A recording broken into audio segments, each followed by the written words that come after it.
Salut les youtubeurs, tout l'été je vous propose un best-of des questions-réponses de youtubeurs que vous m'avez posées, auxquelles j'ai répondu sur le compte Instagram.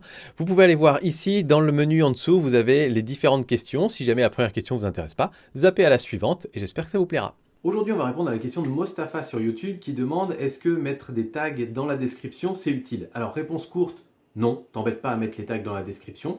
Il y a une boîte pour mettre les tags et déjà là ça sert pas énormément pour le référencement des vidéos. Par contre, si c'est une vidéo qui va être vraiment beaucoup recherchée avec des termes spécifiques, si tu arrives à mettre ces termes dans le titre, et puis si tu les cites dans la vidéo, parce que YouTube va écouter un petit peu le contenu de ta vidéo et transcrire ce texte, oui, il y a des chances que YouTube reconnaisse que ta vidéo parle de ce sujet-là. Ça ne veut pas dire qu'elle sera bien classée, ça veut juste dire qu'elle va essayer de la suggérer pour ces termes-là. Donc ça aide YouTube à recommander la vidéo aux bonnes personnes. Maintenant, si personne ne clique dessus, eh ben, ça n'amènera pas plus de vues sur ta vidéo. Aujourd'hui, on va répondre à la question de Leroy Scorpion 2010 qui me demande comment créditer la vidéo de quelqu'un d'autre. Alors, c'est une très bonne question. Déjà, c'est pas parce que tu crédites quelqu'un dans ta description, par exemple, que tu as forcément le droit d'utiliser les images de ses propres vidéos. Ce n'est pas une demande de droit comme ça. La personne peut toujours te demander de retirer ces images-là par la suite. Après, c'est vrai que sur YouTube, tant qu'il n'y a pas d'attaque personnelle ou de choses comme ça, c'est vrai que souvent, ça ne pose pas de problème, on est plutôt d'accord à ce que quelqu'un réutilise une partie de nos vidéos, c'est un peu tacite, mais sache que c'est possible que la personne te réclame un jour de les enlever derrière si jamais il ne souhaite pas apparaître sur ta vidéo. Donc ça c'est une première chose. Et ensuite, comment créditer la personne? Eh bien, tu as plusieurs façons de le faire. Déjà, tu peux faire une mention dans le titre de la vidéo en mettant arrobase et le nom de la chaîne derrière. Normalement, tu as un menu déroulant qui propose plein de chaînes et tu vas pouvoir choisir la bonne chaîne qui correspond exactement à ça. Ça, c'est plutôt bien à faire quand il y a une collaboration et en tout cas, dans tous les cas, quand l'autre personne est au courant que tu l'as cité dans ta vidéo et que c'est vraiment une sorte un peu de collab. Deuxièmement, il y a le tout simplement retrouver le lien dans la description. Donc ça c'est une bonne raison, une bonne façon de citer effectivement tes sources ou de citer une personne dont tu as utilisé un extrait. Et puis je recommande quand même dans tous les cas au minimum d'envoyer à cette personne-là la vidéo en question pour lui dire voilà tiens je t'ai cité dans cette vidéo-là, j'espère que ça te va, voilà je serais content si tu allais faire un petit tour. Déjà parce que c'est une question de politesse, et puis deuxièmement parce que la personne pourrait éventuellement se dire bah tiens c'est plutôt cool, j'ai bien aimé ce que cette personne a fait de mon contenu, bah, je vais la repartager sur mes réseaux, puis ça fera plus de gens qui en ont sur ta vidéo. Donc voilà un petit peu comment tu peux créditer, soit avec la mention arrobase, soit effectivement un lien dans les commentaires, dans la description, ou même en premier commentaire épinglé aussi ça peut marcher. Je voudrais répondre à une question de Romain qui me dit que sur sa chaîne il aimerait pouvoir traiter les mêmes sujets mais en anglais, donc rajouter une deuxième langue, et il voulait savoir s'il fallait rester sur la même chaîne ou en créer une nouvelle. Alors, d'une manière générale, créer une nouvelle chaîne, c'est la meilleure stratégie pour ça, parce que sinon, tu vas scinder ton audience en deux, ceux qui viennent pour le contenu en français, ceux qui viennent pour le contenu en anglais. Et malheureusement, s'il n'y a qu'une seule vidéo sur deux qui intéresse les gens, YouTube va un peu moins recommander le contenu, parce que YouTube va pas forcément faire la distinction des langues, et YouTube va se dire, c'est logique, s'il n'y en a qu'une sur deux qui l'intéresse, on va moins souvent recommander, parce qu'on a un peu moins de chances que ce viewer soit intéressé par ce contenu. Donc tu as tout intérêt à scinder entre les deux, et l'autre intérêt de scinder entre les deux, c'est de pouvoir mieux analyser justement ce qui marche bien d'un côté, ce qui marche mieux de l'autre, et peut-être un jour choisir de partir uniquement sur l'une des deux chaînes. Aujourd'hui on répond à la question de Gaëtan. Alors Gaëtan a posé cette question dans un des groupes Facebook du coin des youtubeurs, et la question c'était la suivante. Comment on fait pour gérer les spams en commentaire? Il dit que sous ses vidéos il a de plus en plus de commentaires spam, des commentaires qui renvoient vers des sites de trucs pas recommandables, et il y en a plein, des centaines, des dizaines. Moi-même, ça m'arrive sous beaucoup de vidéos. Typiquement, par exemple, j'ai plein de spams pour aller acheter des vues sur des sites illégaux, etc., etc. Et en fait, on a les spams organisés comme ça, et puis on a aussi des gens qui viennent commenter, mais pour ne rien dire, et juste pour amener les gens sur leur chaîne, et ça, je considère ça aussi comme une sorte de spam. Donc comment on peut contrer un petit peu toutes ces choses-là? Première chose, on a la possibilité d'aller dans les paramètres de sa chaîne YouTube, donc dans YouTube Studio, vous allez dans paramètres, ensuite communauté, et ensuite il y a une petite case tout en bas qui s'appelle bloquer les liens. Et je vous conseille de cocher cette case-là, notamment quand votre chaîne commence à prendre une certaine importance et qu'il y a effectivement beaucoup de spam. Quasiment 95% des spams comme ça contiennent des liens.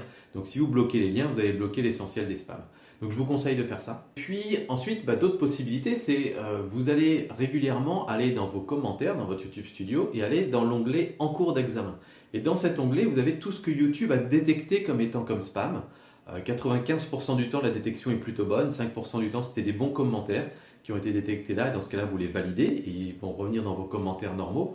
Mais pour tous les autres, vous avez toujours trois choix. Vous pouvez soit supprimer le commentaire, vous pouvez le signaler, vous pouvez masquer tous les commentaires de l'utilisateur sur la chaîne. Donc c'est 3 choix qui correspondent, à mon sens en tout cas, à 3 types de commentaires différents. Supprimer, je vais l'utiliser en gros si c'est quelqu'un que je connais un petit peu, dont je sais que c'est quelqu'un de la communauté, mais qui pour une fois a mis un message qui était vraiment sans aucun intérêt et qui n'a pas sa place sur la chaîne. Dans ce cas-là, je vais juste le supprimer. Signaler, c'est si c'est un commentaire qui est très problématique vis-à-vis de YouTube, qui va inciter à la haine, inciter à la violence, qui va... voilà, si c'est vraiment quelque chose, vous voulez que quelqu'un de chez YouTube aille vérifier si cet utilisateur ne met pas ce genre de commentaires un petit peu partout et s'il ne faut pas supprimer son compte. Dans ce cas-là, vous allez signaler. Et le dernier, là c'est vraiment si vous avez un compte qui soit vous envoie directement du spam, du gros spam, vous avez compris tout de suite, c'est quelqu'un qui n'est jamais passé sur la chaîne par ailleurs, qui a détecté votre vidéo comme ça et qui a balancé un commentaire spam. Et donc c'est quelqu'un dont vous ne voulez plus jamais voir les commentaires.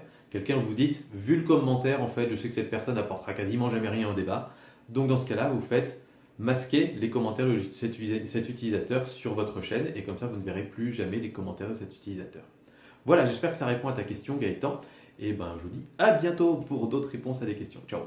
Aujourd'hui, on va répondre en vidéo à la question de Kevin qui demandait sur un des groupes Facebook du coin des youtubeurs. Petite question que je me posais, certains d'entre vous, il me semble, ont eu de bons retours sur les changements de vignettes, de miniatures. Faut-il se concentrer plutôt sur des vidéos qui ont bien performé ou plutôt sur celles qui au contraire n'ont pas eu beaucoup de succès, en partant j'imagine plutôt des watch time corrects? Et quand faut-il le faire? Et donc je trouve que c'est une très bonne question que beaucoup d'entre vous se posent. Il est possible, ça c'est certain, de rebooster des anciennes vidéos qui ne marchent plus sur votre chaîne. Et c'est déjà mon premier conseil, c'est ne vous attardez pas trop, ou en tout cas essayez de ne touchez pas, ne touchez surtout pas aux vidéos qui marchent très bien, les vidéos qui sont très bien recommandées, que ce soit dans la recherche, dans les suggestions et qui vous amènent beaucoup de vues régulièrement sur votre chaîne.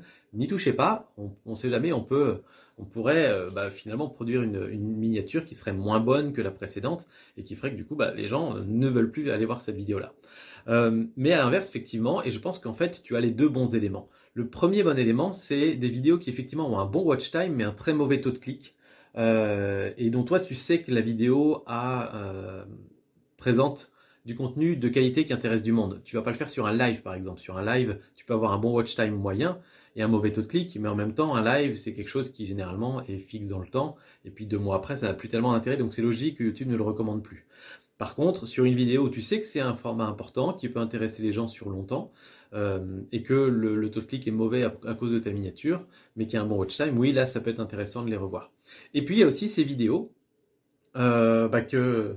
qui ont bien marché à un moment, qui effectivement, par exemple, étaient portées très fortement au lancement de la vidéo, que beaucoup de gens ont découvert. Ça, c'est un bon signal, c'est-à-dire que ta vidéo, elle avait déjà quasiment les bons ingrédients pour être portée par YouTube. Et donc, dans ce cas-là, effectivement, de refaire un tout petit changement sur la miniature, qui peut peut-être remonter un tout petit peu le taux de clic, de quelques pourcents, peut permettre justement de rebooster un petit peu cette vidéo-là. Donc, voilà un petit peu les deux situations qui sont intéressantes. Alors ça vous a plu? Si vous voulez d'autres questions-réponses comme ça, d'autres vidéos similaires, vous en avez juste ici dans la playlist de l'été. Et si vous voulez vous abonner sur mon compte Instagram pour avoir les toutes dernières justement pendant toute l'année, vous vous abonnez juste là et on se retrouve là-bas.